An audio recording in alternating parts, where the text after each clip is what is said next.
Hey everyone, Morgan here. Today I've got a new project for you. I found this one while I was doing some Christmas present research for projects this year for family and friends. I came across it on the Woodworkers Guild of America website. It's a great design of a butter serving tray. It's made up of two pieces. It's got the main tray portion, which has a really cool design, a really nice look to it, and then it has the knife. The knife actually locks into the body and doubles as a carry handle so you can pass it around the table without getting your hands in the butter. It's a great project, really great use of some scrap wood to get those scraps off your hand that we all have lying around. Without further ado, let's get into it.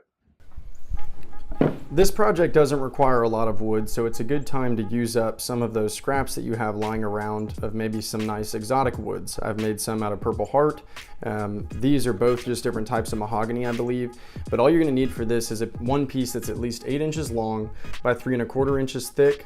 3 1/4 inches wide by 1/2 inch thick, and then you'll need another piece that is 7 inches long by 1 1/2 inches wide by 1 inch thick, and that's it. So have fun, pick a nice wood. This is a good time to use it. First thing I did was plane my pieces down to thickness. For the pieces that'll become the legs, that's 1 inch thick, and for the body piece, that's going to be a 1/2 inch thick.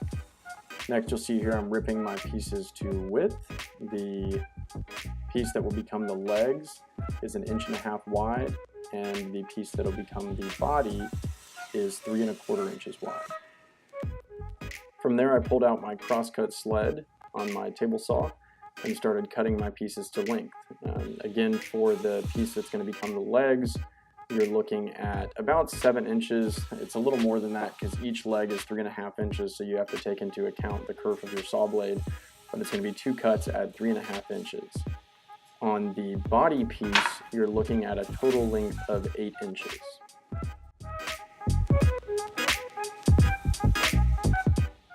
Next, you can lay out your pieces and start marking them up to be cut on the bandsaw. On your leg pieces, you're going to mark in 1 inch on each side, leaving you with 1 1/2 inches in the center. And then you're going to mark 7/8 of an inch down and then connect those lines together. I'd also recommend what I'm doing here is marking 7/8 on the back side. That'll also help when we get to the bandsaw, and I'll show you that in the next step. Then you're going to want to mark in 1/4 inch in the center, 1/4 inch up, and then you're going to want to mark in roughly 3/4 of an inch from each side and connect those with something round like a roll of tape that I used here, or if you have just anything round. From there, you'll go to the bandsaw and set your fence if you have one. If not, you could freehand cut them, cut those lines and cut out that center section. I use the fence here because it allows me to give it a fairly flat bottom, which requires less sanding in the next step.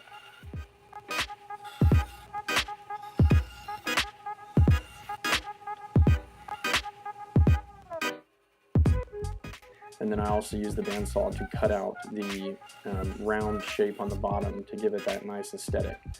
After that, I moved over to my oscillating spindle sander. If you don't have one, you could use files or a hand sander, hand sandpaper, whatever you've got. I had a strip sander and an oscillating sander, so that's what I use to clean up these pieces.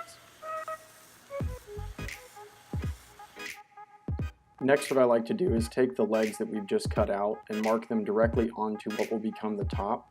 It gives you a much tighter fitting joint than trying to measure it out because you're marking it to exactly the size of the legs you've created. You'll also want to mark up a 1/2 inch on each side and create little corner pieces that you'll cut out at the bandsaw.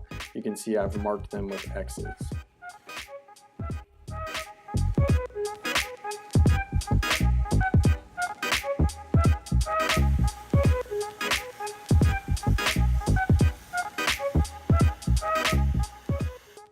After you finish cleaning up the cuts that were just made, you can take it to the table and dry fit the tray.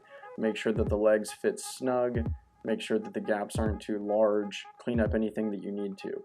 Now, if you do have gaps that are a little large, you can fill them up with a little bit of wood glue and sawdust during the glue up.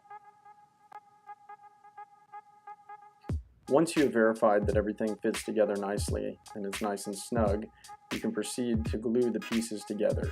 Now you'll want to make sure that when you glue this up, your legs stay nice and parallel with each other and they don't get out of whack whenever you clamp it together. I apply clamps to both sides and let the glue dry for a little while. Once the glue is fully cured, you're going to want to take it to the bandsaw and set your bandsaw table at a 10-degree angle to cut the sides. I did use the miter gauge for this as it allowed me to keep a straight cut along the pieces. Once you finish cutting the sides, you'll want to readjust your table angle to 15 degrees for the ends and go ahead and cut those as well. I just freehanded these, it was easy enough. From there, take some scrap wood. You need them to be about 1/4 inch thick for the bottom piece and 3/8 inch thick for the top piece, and roughly 7 inches long for the bottom piece and maybe 2 inches long for the top piece. This will become the knife.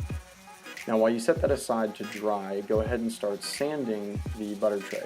I started out with an 80 grit on my sander and 100 grit hand sandpaper to define the edges, kind of round everything over and make it look nice and smooth, and then switch to a 220 grit to finish it off.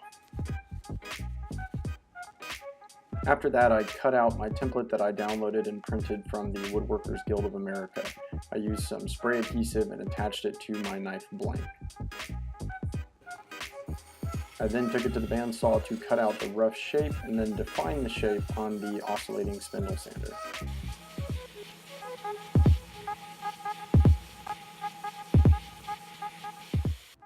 After you finish shaping the knife body, you're going to want to take the piece and attach the template to cut the shape of it in the other direction.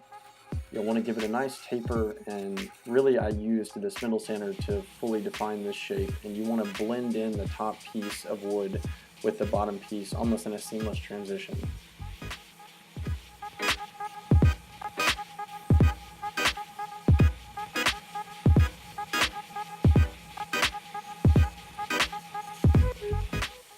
From there, I went back to the bench and finished off the shape and the final sanding by hand, again using a 100 grit to start and then 220 to finish it off.